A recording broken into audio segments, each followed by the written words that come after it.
grande différence de soins. D'accord. Merci Olga pour cet exemple. Tania? Bon, alors, vous avez parlé en principe du pouvoir de politique et économique, voilà.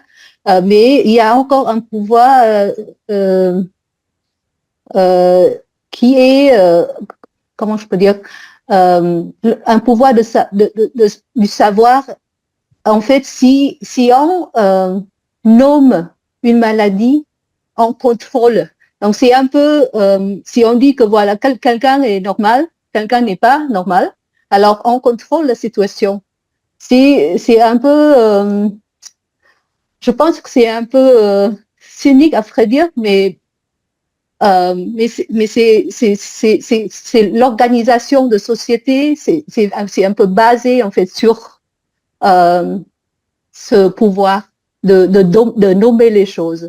Donc, c'est pas seulement savoir les choses, mais aussi, une fois quand on le sait, on peut le nommer et puis on organise en fait la société selon ce qu'on a nommé. Et puis, ça marche ou ça marche pas. Et Oui. ouais, c'est un peu comme ça que l'État, en fait, si on nomme une épidémie, alors l'État va réagir. Donc voilà, le pouvoir politique va être dépendant, en fait, de ce qu'on a décidé de notre définition des choses. Mhm. C'est vrai aussi, oui, bien sûr, c'est par rapport à un diagnostic ou par rapport à un constat médical on va annoncer par exemple de grandes mesures comme des alertes au niveau national ou international. Donc oui, bien sûr, il y a un très grand pouvoir. On l'a vu aussi avec l'apparition des hôpitaux psychiatriques, dans lesquels Ouais, on commençait à dire, bah, lui c'est une personne normale et lui il n'est pas normal. exact, Donc exactement. Ouais. on commençait à pouvoir donc créer une frontière, ouais, une limitation.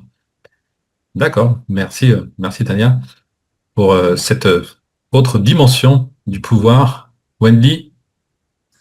Oui, je pense aussi aux États-Unis, les entreprises pharmaceutiques aussi contrôlent à travers leurs contributions financières, contrôlent l'élection des officiels de gouvernement et à travers contributions, ça les officiaux élus favorisent des lois qui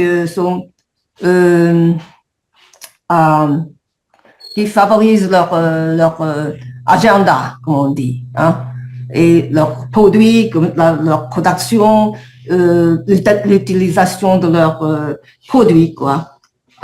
Et aussi, un autre côté, c'est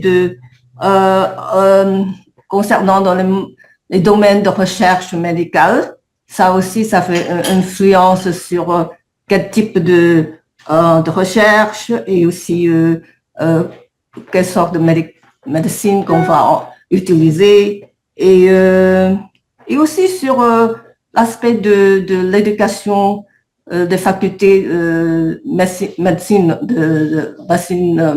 médicale aussi, hein, des universités de médecine, leur programme d'éducation et puis les recherches, tout ça, c'est basé sur les donations, les contributions financières des grandes entreprises pharmaceutiques. Mhm. D'accord, Wendy, oui, on parle des entreprises pharmaceutiques qui sont bien sûr des grands groupes aux États-Unis, qui ont certains monopoles dans le marché. D'accord, merci Wendy. Nicolas? J'ai une petite histoire personnelle, mais qui aborde cette question un petit peu. Voilà. Il était une fois que j'ai passé une semaine dans l'hôpital Cochin à Paris parce que j'ai eu une maladie qui s'appelle une cellulitis. C'est une infection du chair. Et donc,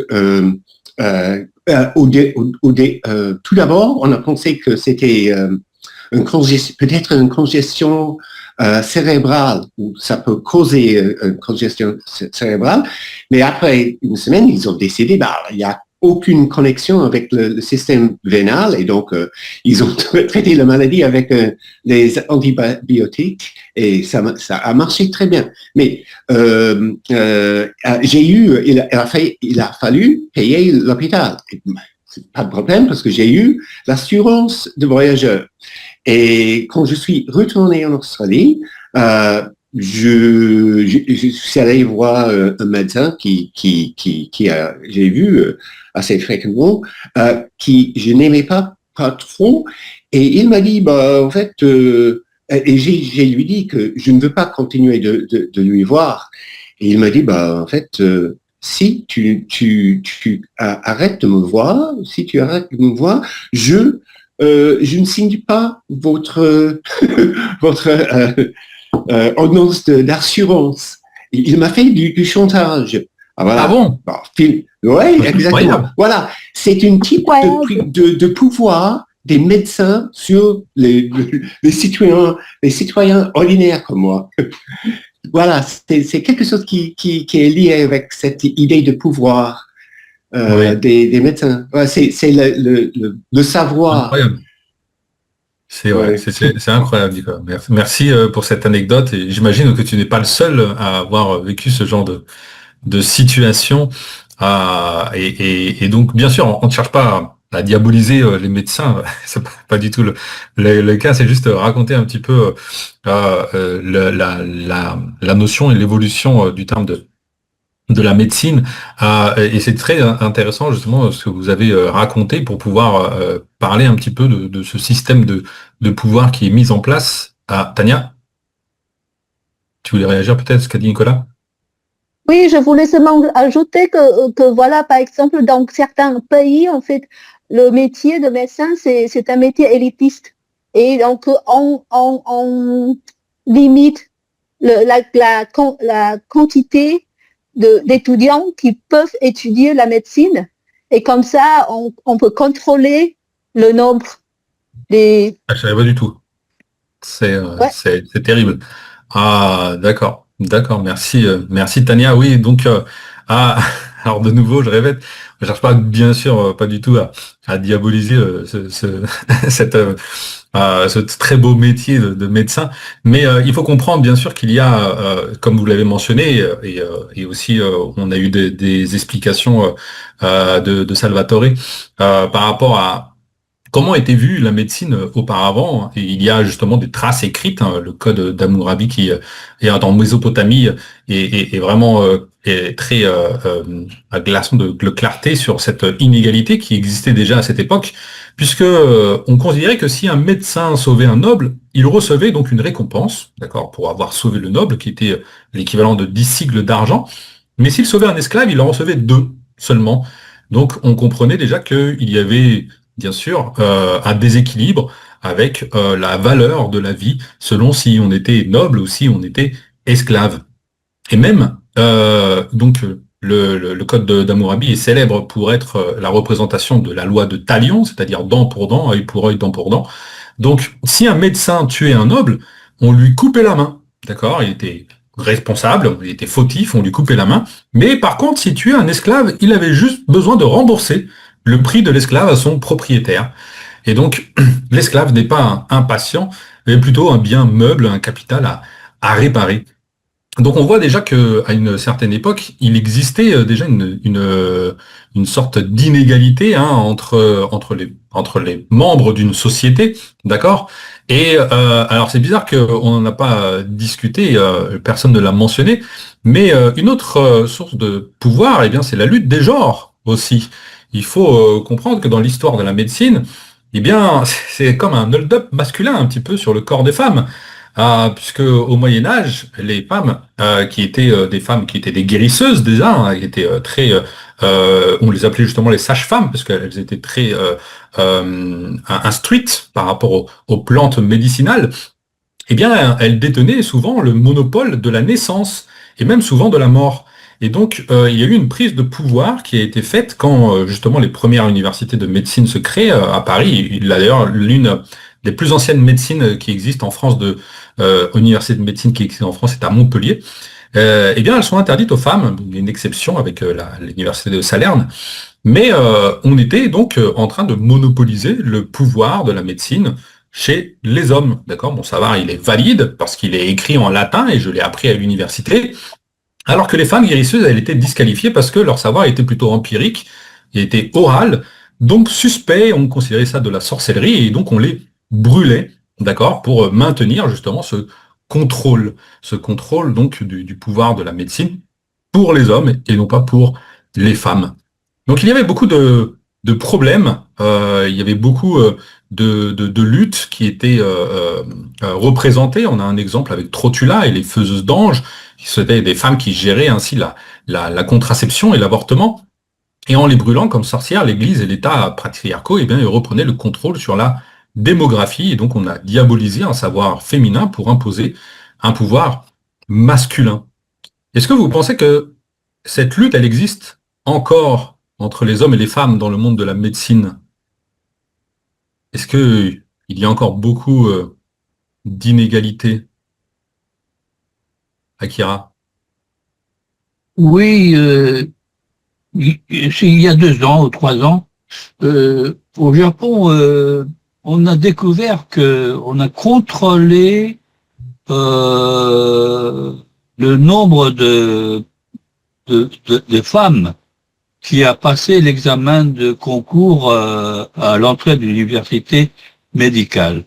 C'est-à-dire que c'était pas clair cette histoire, mais certaines personnes ne voulaient pas qu'il y ait trop de femmes comme docteurs, donc ils filtraient. On ne sait pas qui a filtré, mais on a filtré le nombre des étudiants femmes, même si elles étaient compétentes et obtenu certains points pour passer l'examen. C'est une histoire vraiment dégueulasse et que à l'époque les femmes qui étaient compétentes et n'a pas réussi. Et 10 ans après, si on a découvert ce système, la femme, elle ne peut pas reprendre l'âge il y a 10 ans. Donc, c'est terrible cette histoire. C'est ce qui s'est passé au Japon. Voilà. D'accord. Merci, Akira. Ouais, c'est vraiment terrible comme anecdote, mais ce sont des choses qui arrivent encore, malheureusement. Vénus? Oui, je crois que la lutte continue, mais la plupart du temps, on n'a pas d'énergie pour lutter. Donc, les inégalités restent comme avant. Les inégalités sont toujours là et elles sont là à tous les niveaux de la médecine. Il y a aux États-Unis le problème avec l'avortement. On a changé la loi ici et maintenant les États ont le droit d'éliminer l'accès à l'avortement. Donc il y a beaucoup de femmes qui risquent de mourir à cause de ce problème. Et il y a aussi le grand problème de ne pas traiter les maladies des femmes de la même manière qu'on traite ceux des hommes. Donc, si une femme a un problème comme un problème du cœur, si on souffre d'une attaque cardiaque, il faut avoir des symptômes semblables à ceux d'un homme pour être reconnu comme malade d'un problème du cœur. Mais c'est pas comme ça. Les femmes ont des symptômes différents, mais les médecins normalement cherchent uniquement les symptômes des hommes. Donc on vient de publier des recherches sur ce sujet. Et il y a un grand décalage entre la possibilité de survivre à un événement comme ça, si on est femme, mais les hommes, oui, la possibilité de survivre est beaucoup mieux, beaucoup plus haut. Donc, il y a des difficultés comme ça à chaque niveau de la médecine. Oui, c'est vrai. Merci, merci Vénus pour donner toutes ces informations qui, donc, voilà, comme tu dis, le combat continue, même si des fois, on n'a pas forcément toujours la force de continuer à lutter en regardant certaines inégalités qui désespèrent. Donc, on voit que, bien sûr, il y a donc une structure de pouvoir et la politique, eh bien, elle peut s'en servir pour justement essayer de réhabiliter certaines choses, certaines pratiques. Par exemple, est-ce que vous savez comment est-ce que la chirurgie moderne, elle est née? Alors, c'est une histoire très amusante, une anecdote qui met en jeu notre cher roi Soleil, qui, en 1686, avait un problème très gênant et très douloureux. Il avait une fistule anale. Donc, le souci, c'est qu'à l'époque, les médecins sont des nobles qui parlent latin, mais qui refusent de toucher le sang ou le corps, parce que c'est considéré comme quelque chose d'impur. Et puis, c'est surtout interdit par la religion. Et donc, eux, ils méprisent la chirurgie. Alors, pour sauver le roi, qu'est-ce qu'on fait? Eh bien, on fait appel à un barbier. Les barbiers étaient les personnes à cette époque-là qui étaient chargées de faire les opérations, puisque c'était eux qui utilisaient des lames, d'accord, des objets tranchants. Eh bien, on a reposé cette fonction aux barbiers. Mais c'était vu comme quelque chose de très mauvais, d'accord? Les médecins étaient les intellectuels, mais les barbiers, eux, ils étaient des ouvriers manuels. Et ils n'avaient pas la reconnaissance que nous avons aujourd'hui des chirurgiens. Donc imaginez ici la pression sur un barbier, un simple barbier qui s'appelait Félix. S'il rate son coup, eh bien, le roi meurt. Donc Félix a demandé un temps de préparation. Il a demandé 6 mois pour se préparer et s'entraîner à opérer, d'accord? D'ailleurs, il a utilisé des prisonniers, hein. Encore une fois, le pouvoir de la politique, on a fait venir des prisonniers, et bon, comme ils sont prisonniers, c'est pas grave, on peut les torturer, on peut les abîmer. D'ailleurs, beaucoup n'ont pas survécu. Et il invente même un bistouri spécial en argent pour le roi Soleil. Et le jour J arrive, et sans anesthésie, Félix opère le roi en quelques minutes. Le roi Louis XIV ne crie pas, apparemment, il serre les dents, et il guérit. Et il faut savoir, petite anecdote, que en même temps qu'on était en train d'opérer le roi, une chanson avait été créée pour donner du courage au roi. Et cette chanson s'appelle... Est-ce que vous savez comment s'appelle cette chanson? Non? C'est God Save the King. Eh bien, la chanson qui est utilisée en Angleterre et vient de cette opération du roi Soleil, puisque à cette époque-là, le roi anglais, je ne sais plus exactement c'était quoi son nom, était en France parce que il avait été excommunié de l'Angleterre. Et il a assisté parce que les opérations étaient à cette époque-là publiques, hein, il y avait du monde au moment de l'opération qui assistait en plein public. Et bien la chanson était chantée, d'accord, pour donner du courage au roi. Et ils ont ensuite passé cette chanson en Angleterre et c'est devenu le God Save the King que vous connaissez actuellement en Angleterre, qui était donc une chanson qui était pour donner du courage au roi pendant qu'on lui faisait une opération de sa fistule anale. Oui, Olga? Je pense que dans ce contexte, je voudrais mentionner Ambroise Paré. Je pense le chirurgien connu. Merci beaucoup pour cette histoire intéressante concernant Félix. Mais je pense que dans ce contexte, c'est intéressant de mentionner Ambroise Paré, une chirurgienne à l'époque de Marguerite de Navarre, Charles IX aussi, et la même opération attribuée à lui quand Henri II, qui était avant le roi Soleil, était gravement blessé pendant le tournement. Et je pense que ça, c'est la même chose qui est c'est aussi la pratique très, très, très sombre. Il a opéré des prisonniers ou des criminels mais il n'a pas sauvé la vie. Je pense que Henri II, en tout cas, il est mort. Mais à chirurgie, je pense que chirurgie était connue à cette époque-là. Si. Ouais, c'est vrai. C'est vrai. Merci pour nous rappeler ce célèbre nom, Ambroise Ferré, qui, bien sûr, était très célèbre. Donc, cette histoire a permis d'anoblir le métier de chirurgien, d'accord? On a anobli Félix et on lui a donné ses lettres dorées. Donc, la politique, d'accord, le pouvoir était capable justement de donner ici de l'importance à un nouveau métier de chirurgien.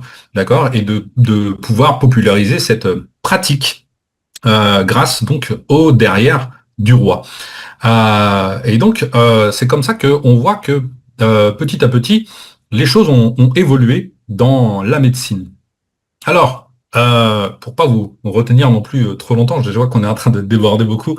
euh, il y a une phrase, une citation qui est très célèbre qui dit il y a eu plus de progrès scientifiques et technologiques ces 50 dernières années que dans toute l'histoire de l'humanité. Donc il faut savoir que toute cette histoire s'est accélérée donc à l'époque moderne. Et donc finalement, en fait, la médecine, c'est l'histoire d'une quête, une quête pour comprendre ce corps humain qui, pendant des millénaires, nous a paru mystérieux, peut-être aussi mystérieux que l'univers lui-même. Et chaque époque a ajouté sa pierre à l'édifice. Et parfois avec des erreurs, parfois avec des révolutions qui ont tout changé. Et quand la connaissance grandit, eh bien le mysticisme s'efface. Et cette quête, elle n'est pas terminée aujourd'hui avec la génétique, avec l'intelligence artificielle. On est à l'aube de découvertes qui pourraient redéfinir notre rapport à la santé, voire à la vie elle-même. Mais cette quête soulève aussi des questions. Jusqu'où on peut aller et à quel prix? Ce qui est sûr, c'est que la médecine donc n'est pas seulement une science, c'est un miroir de notre humanité. C'est une discipline qui rappelle à la fois notre fragilité et notre immense capacité à savoir repousser nos limites. Donc, vous, jusqu'où est-ce que vous pensez où est-ce que nous arriverons avec la médecine? Est-ce que le robot finira par remplacer l'humain? Il faut savoir que on arrive à un carrefour. Demain, l'intelligence artificielle fera des diagnostics meilleurs que n'importe quel médecin et le robot opérera peut-être mieux que la main humaine. Donc, c'est le triomphe du cure, guérir par la machine. Mais qui fera le care? Qui fera attention à nous? Aujourd'hui, c'est un secteur qui est, comme on a dit, dominé par les femmes, d'accord? Pour prendre soin de l'humain, qui vous tiendra la main, qui nous écoutera, qui écoutera vos peurs. Est-ce que justement, est-ce que l'avenir de la médecine, est-ce qu'elle ne se tourne pas justement vers les femmes, vers le monde de l'infirmerie?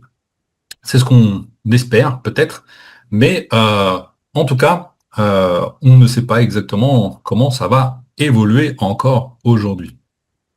Et pour juste terminer la boucle, on avait mentionné que les termes de la médecine étaient passés de la paix, de l'harmonie à la guerre. Donc on a montré que l'homme est capable de changer quelque chose, de transformer quelque chose d'harmonieux en quelque chose de plutôt guerrier. Mais aussi on est capable de le faire au sens inverse. Est-ce que vous connaissez, juste avant de nous quitter, j'aimerais justement vous parler de ça. Est-ce que vous connaissez la chanson française la plus vendue de l'histoire qui s'appelle Petit Papa Noël de Tino Rossi? Est-ce que vous avez déjà écouté cette chanson? Non? Personne? Alors juste, je vais vous passer un petit extrait si vous l'avez jamais écouté. Je ne sais pas si vous la connaissez. Tu ne vas pas la chanter?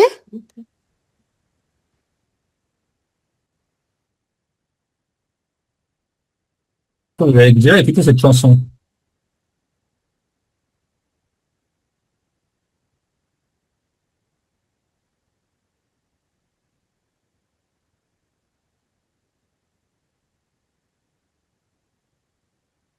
C'est la belle nuit de Noël, elle tend son manteau blanc et les yeux levés vers le ciel, à genoux les petits enfants.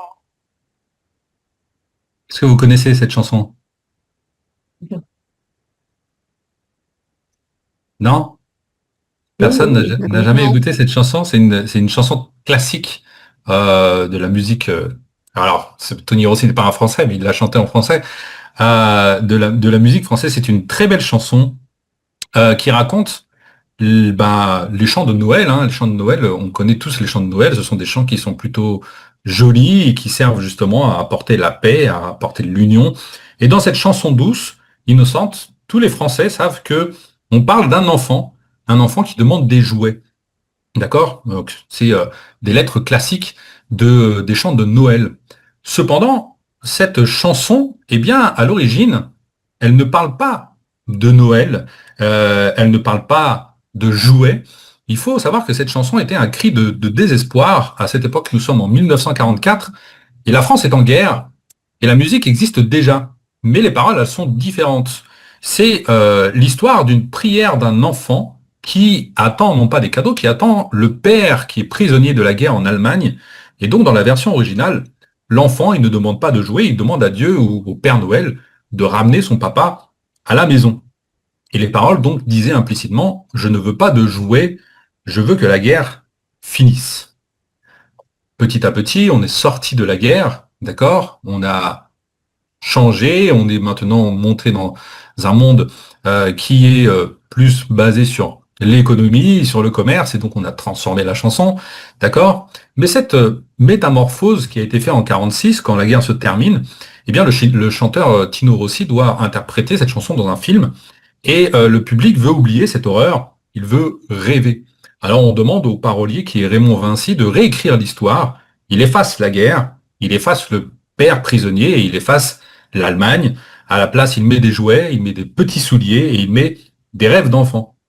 Donc cette chanson, elle est la preuve magnifique que les mots ont le pouvoir de guérir, comme un médecin qui pense une plaie. La langue française a pensé ici les cicatrices de la guerre pour en faire une chanson d'amour éternel. Alors, comme peut-être je ne vais pas revoir certains d'entre vous avant le 24 et le 25 décembre, eh bien je voulais vous dédier cette petite chanson de Petit Papa Noël. Si vous avez le temps, écoutez-la sur YouTube, elle est très jolie, elle est très mélancolique, bien sûr, pour vos petites soirées de Noël. Et bah, j'ai souhaité justement vous souhaiter un joyeux Noël et de penser que même si nous avons transformé les termes de la médecine en des termes de guerre, on est capable du contraire aussi, on est capable de transformer les termes de guerre en des termes de paix pendant cette période de Noël. Voilà, c'est tout pour moi.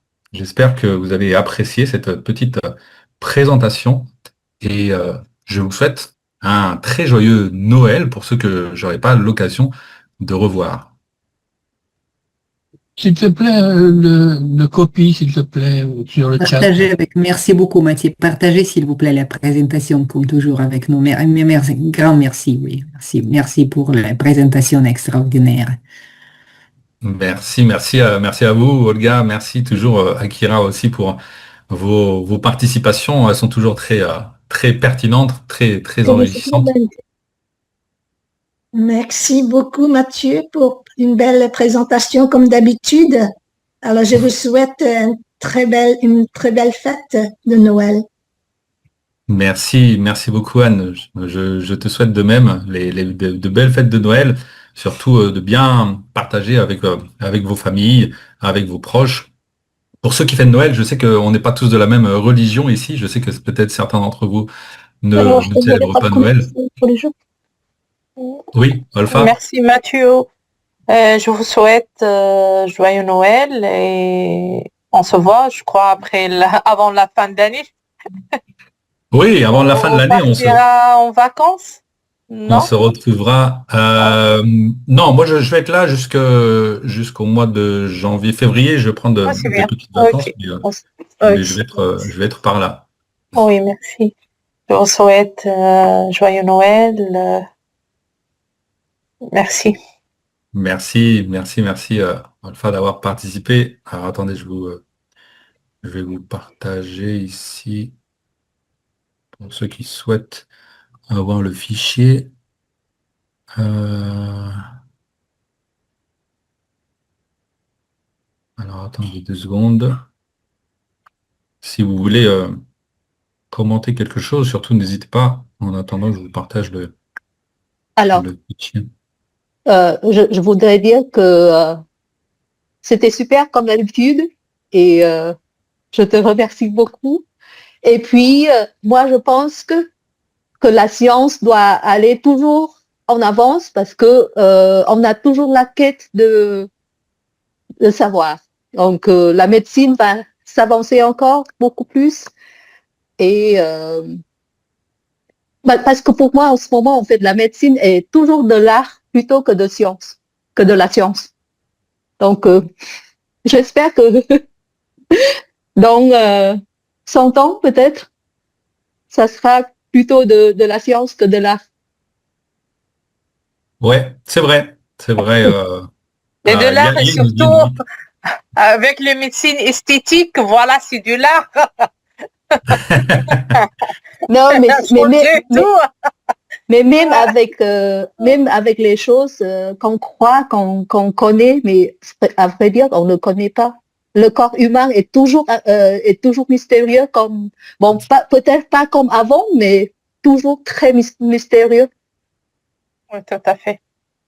C'est Oui, vrai. C'est vrai. Il y a encore beaucoup de mystères. oui, Akira? concernant l'intelligence artificielle, actuellement, pour les docteurs, il y a beaucoup de aides par IA, c'est-à-dire pour l'analyse de l'image obtenue par IRM ou scannée par le radio. Les petites ombres euh, que l'homme est incapable de détecter, parce qu'on oublie, mais l'intelligence artificielle définit et donne l'avertissement au docteur. Et ça aide beaucoup. Voilà. Oui, c'est vrai. Hein, on n'est pas. Alors, comme je le disais à l'origine, on cherche pas à diaboliser le métier de médecin, ni non plus l'utilisation de l'intelligence artificielle. Tout évolue, avec bon escient et avec un bon contrôle et une bonne connaissance est toujours utile, d'accord? Donc, bien sûr, c'est quelque chose qui va révolutionner, hein, qui est déjà en train de le révolutionner, le monde de la médecine.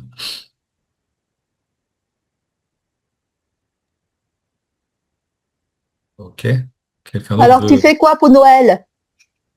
Moi, Ouais. rien. Je vais juste être à la maison avec ma femme et ma chienne. On va passer un Noël intime tous ensemble, parce que ici au Pérou, il y a beaucoup de feux d'artifice pendant la soirée de Noël, et ma chienne a peur, hein, une peur bleue des feux d'artifice, donc je peux pas la laisser toute seule parce que sinon elle panique.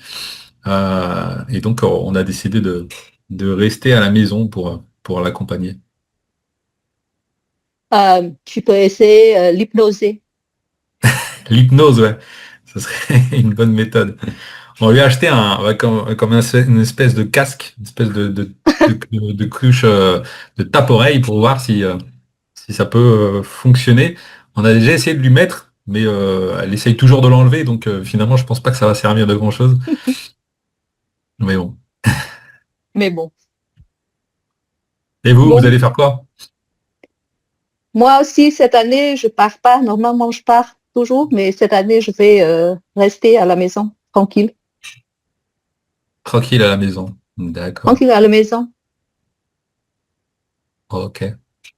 Très bien. Oui, Vénus?